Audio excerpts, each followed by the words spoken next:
Hey guys, today I'll show you how you can get bank feeds in Xero, so let's get started. Getting automatic bank feeds is a game changer for your bookkeeping because it securely imports transactions daily, which means less manual data entry and a much faster reconciliation process. To begin this simple connection, you first need to log into Xero and navigate over to the accounting menu, and from there, select bank accounts. This is where you'll manage all your business's financial links. Now you'll click Add Bank Account and start typing your bank's name. Xero will check its partnerships to see if a direct feed is available, which is the most reliable option, but if not, a Yodlee feed might be used instead, which occasionally requires a manual refresh.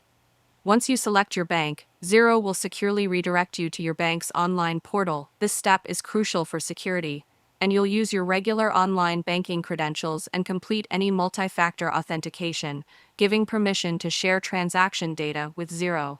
Finally, you will select the specific bank accounts you wish to connect and confirm the date you want the historical transactions to start from. You can typically bring in up to 12 months of data. After confirming, the feed will be set up, and your daily transactions will automatically flow into Xero, ready for you to reconcile. And that's it. If you found this video helpful, consider giving it a like and subscribe.